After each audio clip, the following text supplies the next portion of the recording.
El grito silencioso de la transparencia. Ahí estaba yo, Isabela Valdés, en mi oficina, con el ratón en la mano, a punto de hacer clic en enviar. El informe de cumplimiento que había estado preparando durante meses, noches enteras y fines de semana, estaba listo. Sentí una mezcla rara en el estómago, una especie de nerviosismo que se mezclaba con la satisfacción de haber hecho bien mi trabajo. Era un documento grueso, lleno de tablas, gráficos y pruebas contundentes. Prueba de sobreprecios que saltaban a la vista, de proveedores fachada, que no eran más que empresas de papel. Todo en la compra de equipos esenciales para nuestra compañía de energía aquí en Ciudad de México.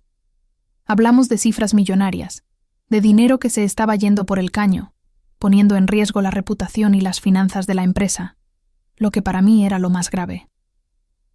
Apenas unas horas después de que ese informe saliera de mi bandeja de salida, sonó mi teléfono. Era la asistente de Verónica, nuestra CEO interina. Me convocaba a su oficina, de inmediato, con un tono que no dejaba lugar a preguntas. Ya sabía que algo no andaba bien. La atmósfera en la oficina de Verónica era tensa, pesada, casi podía cortarse con un cuchillo. Ella estaba sentada detrás de su enorme escritorio de cristal, con la espalda recta y una mirada que no prometía nada bueno. «Isabela», dijo Verónica, su voz fría como el hielo, sin un atisbo de calidez. «Lo que usted ha hecho no es un informe de cumplimiento, es un acto de extorsión. ¿Acaso pretende desestabilizar mi gestión para obtener algún beneficio?» Me quedé helada. ¿Extorsión? La palabra me golpeó como un puñetazo en el estómago. ¿Yo, Isabela Valdés, extorsionista? No podía creer lo que estaba escuchando. Abrí la boca para defenderme, para explicarle mi rol, mi deber. «Verónica, mi trabajo es garantizar la transparencia», le dije, intentando mantener la calma, aunque mi corazón galopaba. «Esto es un riesgo serio para la empresa. Las pruebas están ahí, no. Son inventos míos, son contratos, facturas, registros bancarios. Es irrefutable». Pero ella no me dejó terminar.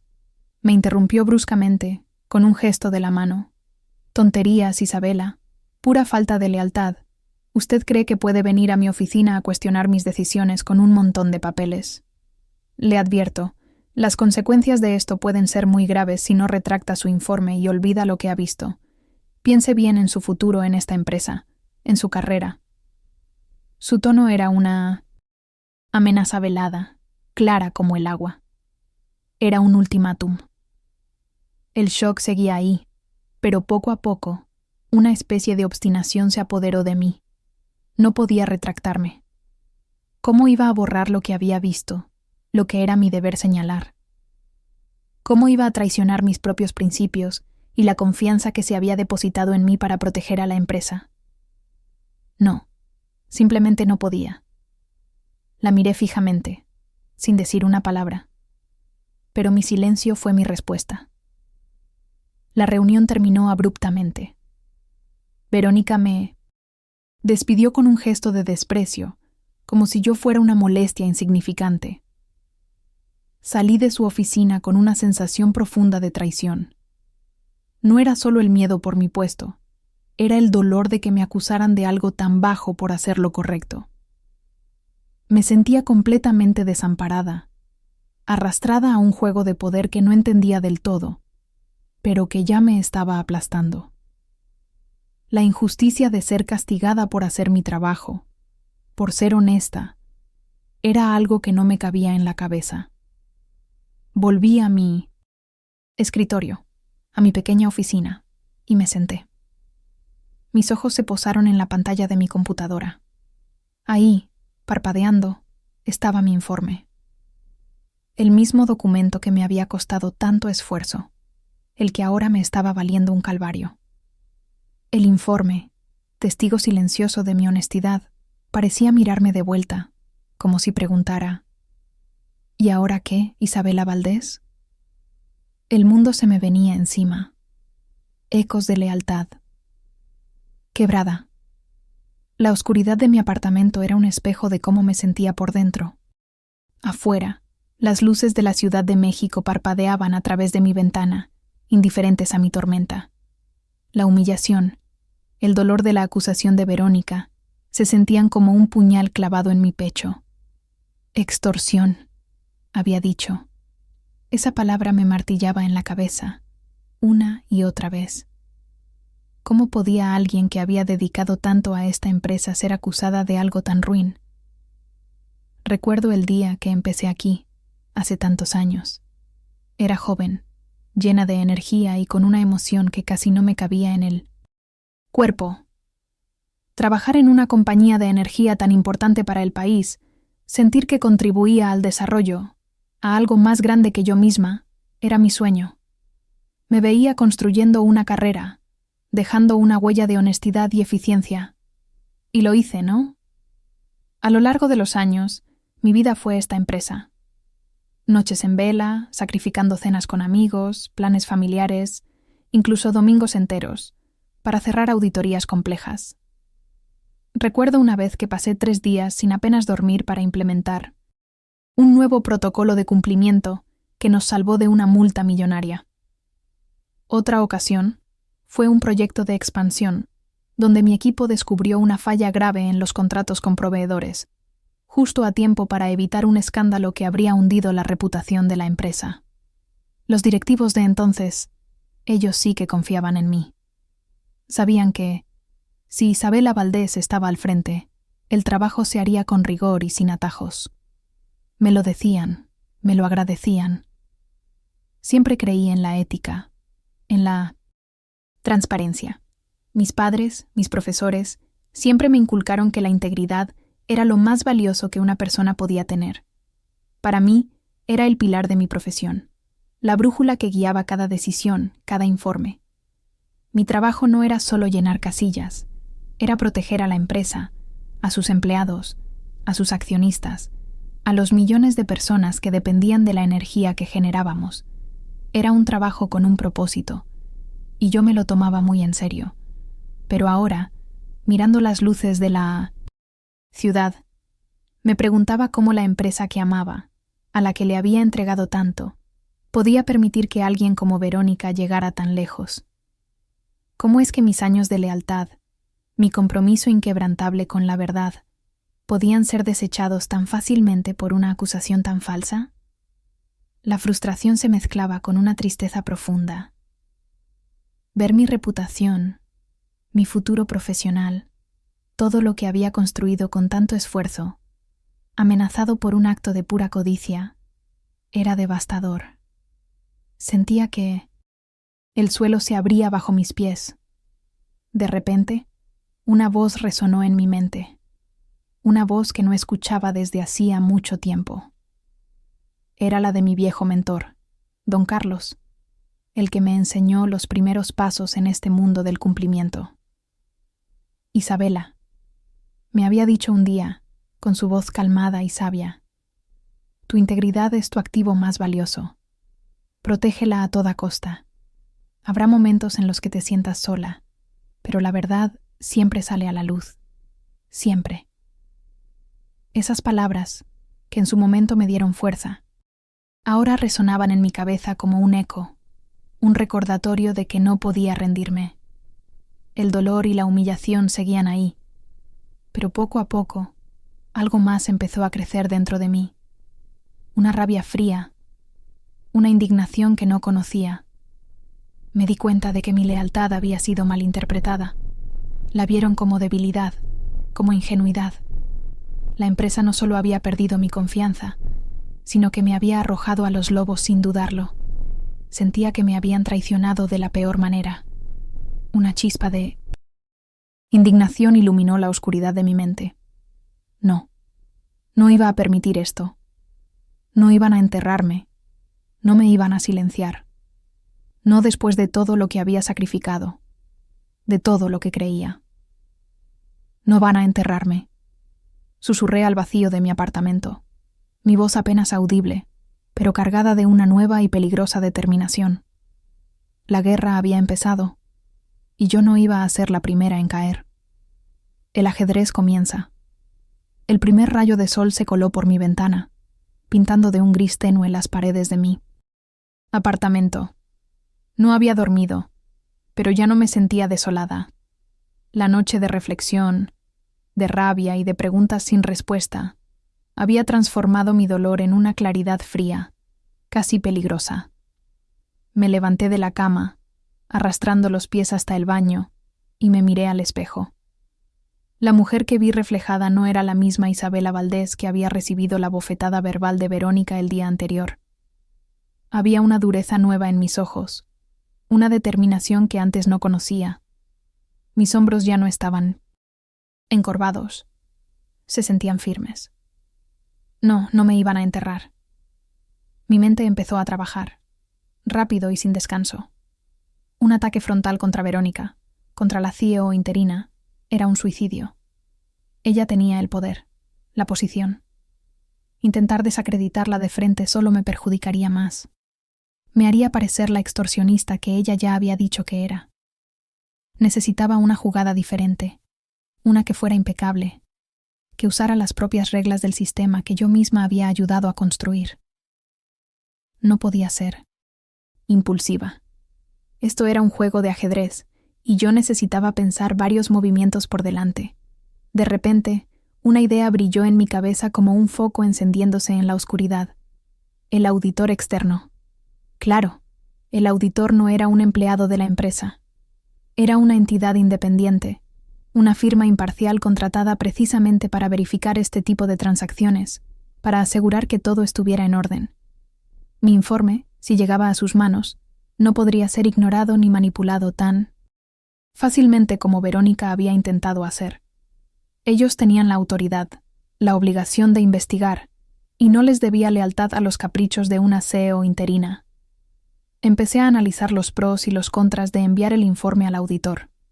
Si se lo enviaba directamente al Consejo de Administración, aunque fuera la máxima autoridad, corría el riesgo de que lo vieran como una insubordinación, una escalada de mi parte, o incluso una confirmación de la extorsión que Verónica me había atribuido. Podrían pensar que estaba intentando saltarme la cadena de mando para mi propio beneficio. Pero el auditor era el conducto perfecto para la transparencia. Su rol era verificar la información, no juzgar quién la presentaba ni por qué. Podía enviarles el informe sin necesidad de hacer acusaciones directas, simplemente como un documento de cumplimiento con hallazgos significativos. Era su trabajo investigarlo. El plan comenzó a solidificarse en mi mente. No buscaría venganza personal. Eso era lo que Verónica esperaba, que yo reaccionara con rabia y me hundiera. Yo buscaría justicia. Justicia a través de los mecanismos de cumplimiento que yo misma había ayudado a establecer en esta empresa.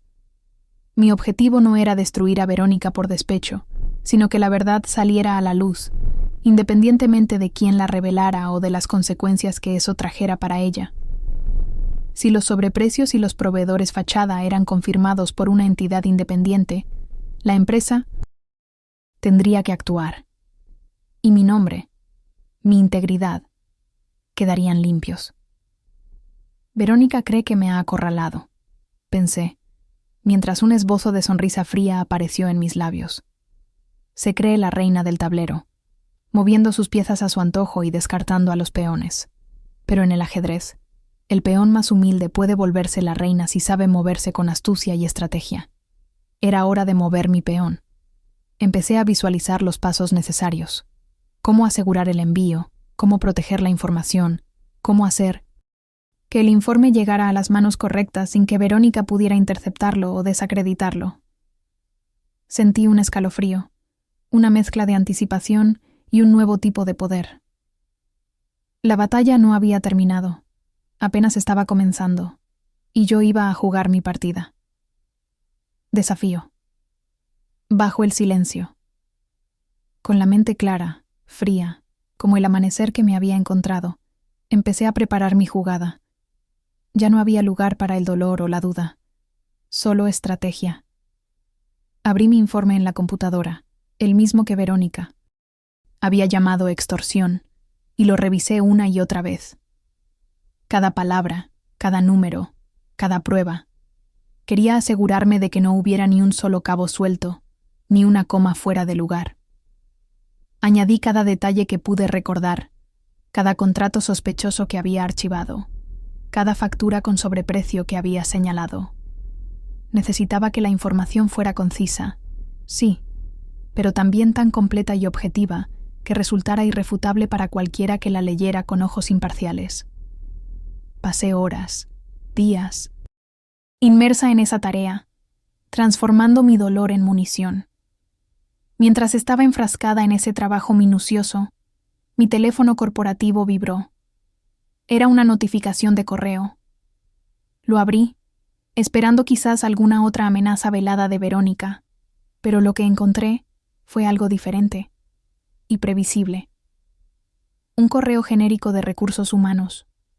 El asunto decía, notificación importante.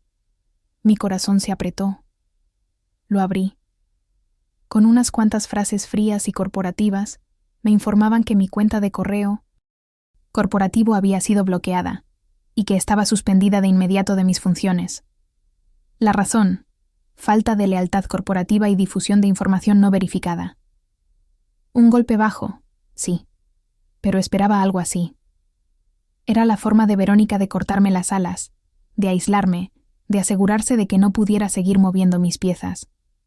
La suspensión era un obstáculo crítico, lo sabía. ¿Cómo iba a enviar el informe al auditor externo sin acceso a mi correo oficial, sin la plataforma segura que usábamos para comunicaciones sensibles?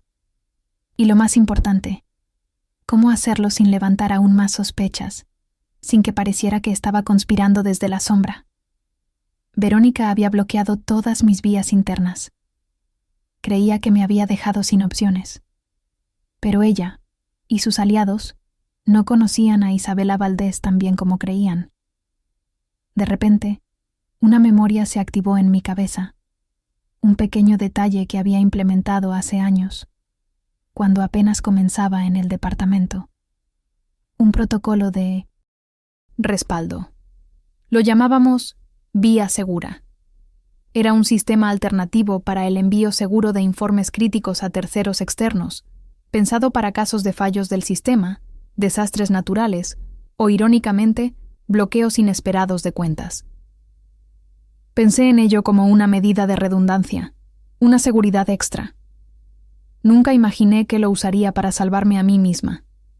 Era un conducto físico, discreto, que no dejaba rastro digital en los servidores de la empresa. Un detalle que Verónica nunca habría considerado, porque ella no construyó estos sistemas. Yo sí. Me dediqué entonces a recolectar y consolidar toda la información de mi informe en un formato que no pudiera ser rastreado a través de los sistemas internos de la empresa. Copié cada documento, cada tabla, cada captura de pantalla de los contratos sospechosos. No usaría mi correo personal, eso sería demasiado obvio. No usaría nada que pudiera vincularme directamente a la empresa una vez fuera de ella. Todo lo guardé en una memoria USB, cifrada. Luego, imprimí copias físicas de los documentos más importantes, asegurándome de que no hubiera marcas de agua que pudieran identificar la impresora de mi casa o mi oficina. Fui a una papelería genérica, compré un sobre grande y resistente, y lo rellené con cuidado. El siguiente paso fue el envío. Necesitaba que fuera anónimo, pero verificable para el auditor. Un servicio de correo postal certificado. Eso me daría un número de seguimiento, una prueba de que el paquete había sido enviado y recibido, sin revelar mi identidad como remitente. El proceso fue lento, tenso. Cada paso era calculado, cada movimiento medido.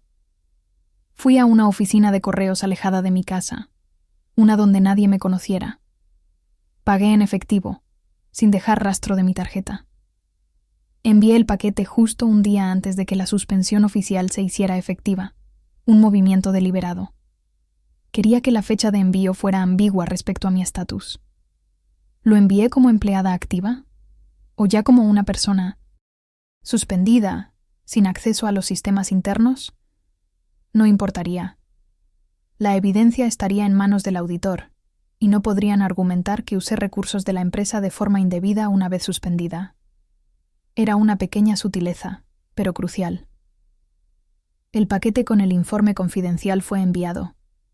Sentí un nudo en el estómago mientras lo veía desaparecer por la ranura del buzón. Una mezcla de alivio y una satisfacción sombría. Había ejecutado mi movimiento principal en este tablero de ajedrez corporativo. Ahora solo quedaba esperar. Me quedé observando el buzón, el sobre sellado ya no visible, pero su contenido, el destino de Verónica y mi propia reivindicación, sellados dentro de ese simple envoltorio. La partida había comenzado de verdad. Días, luego semanas. Pasaron en un silencio sepulcral que me carcomía por dentro. Estaba oficialmente suspendida, mi vida laboral en pausa forzada. Mi teléfono de la empresa ya no sonaba. Mi correo corporativo estaba muerto. Para el mundo exterior, para la empresa, yo, Isabela Valdés, ya no existía. Era como si me hubieran borrado del mapa. El mundo parecía haberse olvidado de mí, pero yo sabía que mi paquete estaba ahí fuera, haciendo su trabajo, el tic-tac de un reloj que yo misma había puesto en marcha. Los días se convirtieron en un tormento de incertidumbre. Me levantaba cada mañana con la misma pregunta martillando en mi cabeza. ¿Lo habrá recibido el auditor? ¿Lo estará revisando? ¿Mi movimiento fue en vano? Repasaba cada detalle del informe, cada prueba, cada contrato. Revivía el momento en que metí el sobre en el buzón, la sensación fría del metal, el pequeño alivio de haberlo hecho. Pero ese alivio se desvanecía rápidamente, reemplazado por la ansiedad. Dormir era un lujo que no podía permitirme. Mis noches eran largas, llenas de insomnio, con mi mente reproduciendo una y otra vez la escena de la oficina de Verónica, su cara fría, sus acusaciones. Me preguntaba si habría sido más fácil retractarme, ceder. Pero la respuesta siempre era la misma. No, no podía. Mientras yo vivía en esa especie de limbo, el mundo en la empresa seguía girando, aunque con algunas grietas. Empezaron a filtrarse rumores. Al principio eran susurros, comentarios en cafés o en redes sociales de antiguos compañeros con los que mantenía un contacto discreto. Hablaban de una auditoría inminente de adquisiciones, de que algo gordo se venía encima en el departamento de compras. Pequeñas grietas en la fachada de normalidad que Verónica había intentado mantener. Yo escuchaba, leía, y cada pequeña noticia era como una gota de agua en el desierto. Luego, los murmullos se hicieron un poco más fuertes. Las noticias públicas, esas que aparecen en los portales de economía, empezaron a mencionar que el auditor externo de la empresa, ese mismo al que yo le había enviado mi informe, había iniciado una revisión profunda. Y lo más importante, se estaban enfocando específicamente en los contratos de equipos y proveedores recientes. Bingo. Esa era la confirmación que necesitaba. Mi paquete había llegado a su destino y estaba siendo abierto, leído, investigado. Después supe, aunque no de primera mano, cómo había sido el giro clave. El auditor, al recibir mi informe detallado, se dio cuenta de algo. Mi información coincidía inquietantemente con fragmentos de algo que ya habían recibido antes. Una denuncia anónima, previa, que les había llegado hacía tiempo, pero que había sido muy difícil de verificar porque no tenía pruebas concretas ni nombres. Era solo una voz en el aire. Mi informe, mi trabajo minucioso, había llegado para completar ese rompecabezas. Proporcionaba las pruebas, los contratos, los nombres de los proveedores fachada y las cifras exactas que faltaban en aquella denuncia previa. Era la pieza que faltaba para darle credibilidad a todo. El auditor, al darse cuenta de la gravedad y, sobre todo, de la veracidad de la información que yo había aportado, no perdió el tiempo. Sabía que no podía ir por los canales habituales, los que Verónica o sus aliados podrían haber interceptado o manipulado. Así que, con la seriedad que su posición le exigía, elevó el hallazgo directamente al Consejo de Administración de la empresa. Se saltó todos los filtros, todas las barreras. Mi mensaje había llegado a la cima, sin pasar por las manos de quien intentó silenciarme. La verdad estaba en la mesa de los que realmente tomaban las decisiones. La espera, sin embargo, seguía siendo angustiosa. Sabía que mi plan estaba en marcha, pero no sabía el resultado. Hasta que un día, mi teléfono personal, ese que casi nunca sonaba para asuntos laborales, vibró. Era un número desconocido. Dudé en contestar, mi corazón latiendo a 1000 por hora. Pero algo me dijo que era el momento. Respondí. ¿Isabela Valdés? Preguntó una voz masculina, formal, al otro lado de la línea. Sí, soy yo, respondí, mi voz apenas un susurro. Le habla el asistente del presidente del Consejo de Administración, Señor Ruiz Díaz. La solicita para una reunión urgente mañana por la mañana, en la sede principal. No dio más detalles, ni una pista, pero no la necesitaba. La tensión en su voz, la urgencia de la convocatoria, el hecho de que fuera el presidente del consejo quien me llamaba directamente, todo encajaba. El engranaje se había movido. El silencio había terminado. El tic-tac del reloj había llegado a su fin. El tablero de ajedrez, que había estado en una tensa calma, estaba a punto de volverse una batalla abierta. Y yo, Isabela Valdés, estaba lista. Ya no era un peón asustado. Era una pieza clave, de vuelta en el juego. Llegué a la sala de juntas a la mañana siguiente, justo a la hora señalada. Mi corazón latía fuerte, como un tambor de guerra.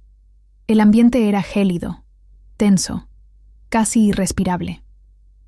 La mesa ovalada, enorme, estaba ocupada por los miembros del Consejo de Administración.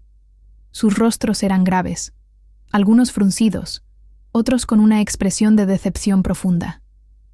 Verónica estaba sentada al lado del presidente, el señor Ruiz Díaz, con una expresión que intentaba ser de falsa confianza, pero sus ojos, esos ojos no mentían, delataban un nerviosismo subyacente. Me miró de reojo cuando entré, y por un instante vi un destello de sorpresa, casi de miedo, antes de que su máscara volviera a su lugar. Tomé asiento en la silla que me habían indicado, un poco alejada de la mesa principal, sintiéndome como una pieza clave en un tablero que no acababa de entender. El señor Ruiz Díaz, el presidente del consejo, era un hombre mayor, de voz pausada pero firme. Inició la reunión sin rodeos, sin preámbulos. Fue directo al grano. Hemos convocado esta reunión para abordar un asunto de extrema gravedad, dijo, su mirada recorriendo a todos los presentes, deteniéndose un momento en Verónica y luego en mí. El auditor externo ha presentado su informe final sobre las irregularidades en las adquisiciones de equipos y proveedores. Sacó un documento grueso de su portafolios. Lo puso sobre la mesa. Era el informe del auditor. Luego, para mi sorpresa, sacó otro documento. Era mi informe, el que yo había enviado por la vía segura. Lo puso al lado del auditor. Y también tenemos aquí, continuó, el informe que la señorita Isabela Valdés, nuestra responsable de cumplimiento, intentó presentar hace unas semanas. Hizo una pausa, y su mirada se volvió severa hacia Verónica. Y para completar el panorama, también tenemos acceso a una denuncia anónima previa que mencionaba algunos de estos mismos puntos, pero que carecía de la documentación detallada. Sentí un escalofrío. Mi informe, el del auditor y la denuncia anónima, todo junto. La verdad estaba ahí, en la mesa. En ese momento, las luces de la sala se atenuaron y una pantalla gigante bajó del techo. Empezaron a proyectar imágenes. Eran las pruebas. Los contratos falsos que yo había señalado, las facturas con los sobreprecios evidentes, los nombres de los proveedores fachada. Uno por uno, los datos que yo había recolectado con tanto esfuerzo se desplegaron ante los ojos de todos. La evidencia era aplastante, innegable. Los miembros del consejo intercambiaban miradas. Vi decepción, sí, pero también una furia contenida, una indignación silenciosa que se sentía en el aire. Verónica se removía en su silla. Su falsa confianza empezaba a resquebrajarse. Intentó mantener la compostura, intentó hablar, pero su voz sonaba forzada. Esto es un malentendido, balbuceó, gesticulando con las manos. Son errores administrativos. Quizás algunos procesos no se siguieron al pie de la letra, pero no hay mala intención. Y este informe, dijo, señalando el mío con desdén, es un ataque personal, una conspiración para desestabilizar mi gestión. Incluso el auditor es posible que haya sido influenciado. Intentó desacreditarlo todo, culpar a errores, a conspiraciones, a gente que no entiende los negocios. Pero el presidente del consejo la interrumpió fríamente, sin elevar la voz, pero con una autoridad que no dejaba lugar a dudas. Señora Verónica, dijo el señor Ruiz Díaz, y su tono hizo que todos en la sala se encogieran un poco. El auditor, una firma independiente de prestigio internacional, ha confirmado punto por punto lo que la señorita Isabela, su propia responsable de cumplimiento, intentó advertir. No hablamos de errores administrativos. Hablamos de contratos falsos, de sobreprecios que ascienden a millones de dólares. ¿Puede usted explicarnos estos contratos falsos? ¿Puede justificar estas diferencias de precios exorbitantes? ¿Puede explicarnos por qué la señorita Valdés fue suspendida de sus funciones por presentar un informe que, ahora, ha sido corroborado en su totalidad? Las palabras del presidente cayeron como piedras. Verónica se desmoronó por completo. Su rostro palideció. Sus ojos se llenaron de pánico. Intentó hablar de nuevo, pero sus excusas eran incoherentes. Su voz se quebraba, apenas un susurro. No podía explicar las pruebas. No podía justificar lo injustificable. El silencio en la sala se volvió ensordecedor, roto, solo por el sonido de las hojas de los documentos que los miembros del consejo hojeaban. Sus miradas fijas en las cifras y los nombres. Su derrota era total, visible para todos. El señor Ruiz Díaz miró a Verónica con una expresión de decepción absoluta, de alguien que ve cómo se desmorona la confianza. Es evidente que ha habido una grave falta a la ética y la transparencia en la gestión de estas adquisiciones, declaró, su voz resonando con una autoridad inquebrantable. Esta situación es insostenible. Se dirigió a ella directamente. Señora Verónica, el Consejo ha tomado una decisión unánime. Queda despedida de inmediato de su cargo como CEO interina. Se abrirá una investigación interna completa para deslindar responsabilidades y se tomarán las acciones legales pertinentes. El rostro de Verónica se volvió de un blanco ceroso. Su carrera, hecha pedazos, se desvanecía ante los ojos de todos los presentes. Yo, Isabela Valdés, observé la escena. No sentí una alegría desbordante, no era una venganza dulce en el sentido más puro. Era una mezcla extraña de satisfacción por la justicia, sí, pero también la amarga verdad de ver cómo la ambición podía destruir a una persona, como la verdad, aunque tardara, siempre terminaba por salir a la luz. La ficha reina había caído, y yo, el humilde peón, seguía en el tablero. Días después de aquella explosiva reunión en la sala de juntas, la noticia del despido de Verónica se hizo pública. Recuerdo verla en los titulares de los periódicos digitales, en las noticias de la tarde. La compañía estaba sacudida hasta sus cimientos, y el nombre de Verónica, antes sinónimo de poder, ahora era un ejemplo de la caída. Para mí, el mundo había dejado de estar en silencio. Los engranajes de la justicia, lentos pero implacables, finalmente se habían movido. Poco después, recibí otra llamada del asistente del señor Ruiz Díaz, el presidente del Punicinso. Consejo, Esta vez, el tono era diferente. No había urgencia tensa, sino una formalidad que denotaba respeto.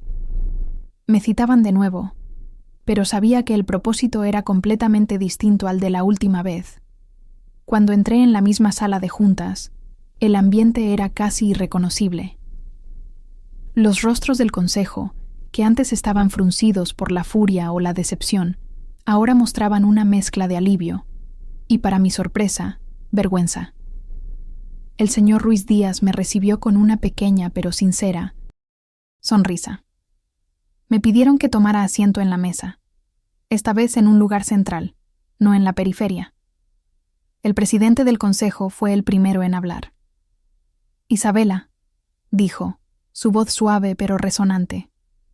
Queremos, en nombre de todo el consejo de administración y de la empresa, pedirle disculpas formales, disculpas por la injusticia que sufrió, por la suspensión, por no haber escuchado su advertencia a tiempo. Reconocemos su profesionalismo, su valentía y, sobre todo, su inquebrantable integridad. Cada palabra era como un bálsamo para las heridas que Verónica me había infligido. Luego, me hicieron una oferta. No solo me restituían de inmediato en mi cargo como responsable de cumplimiento, sino que me ofrecían un aumento significativo, una compensación por el tiempo de suspensión, y lo más importante, me daban la autoridad total para liderar la reapertura y renegociación de todos los contratos afectados por el entramado de corrupción de Verónica. Querían que yo fuera la cabeza visible de la reconstrucción de la confianza, la encargada de limpiar el desastre. Acepté. No por un deseo de revancha, no para pisotear a Verónica ahora que estaba en el suelo. Acepté por mi compromiso con la integridad de la empresa, por la gente honesta que trabajaba allí, por los valores que siempre había defendido.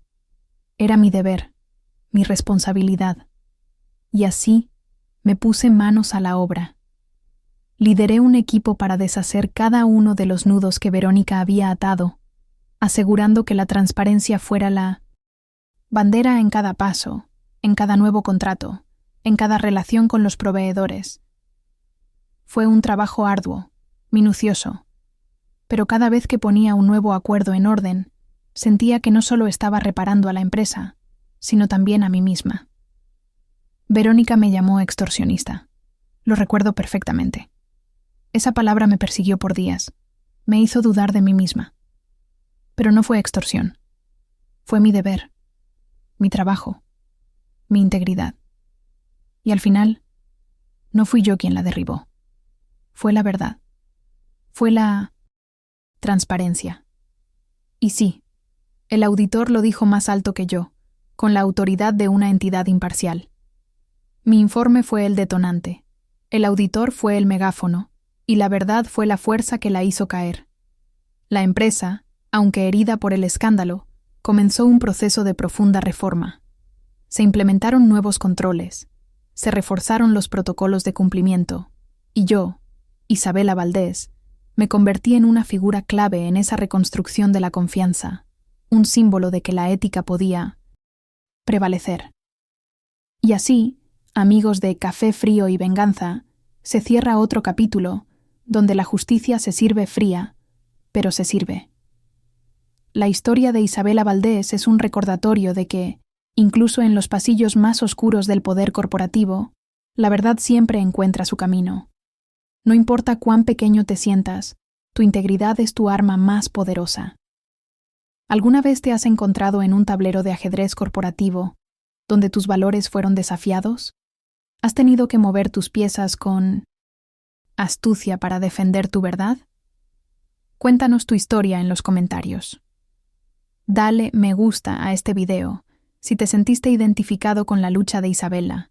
Compártelo para que más personas conozcan la importancia de la transparencia. Y no olvides suscribirte a Café Frío y Venganza para más historias de justicia en el mundo laboral. Hasta la próxima venganza bien servida.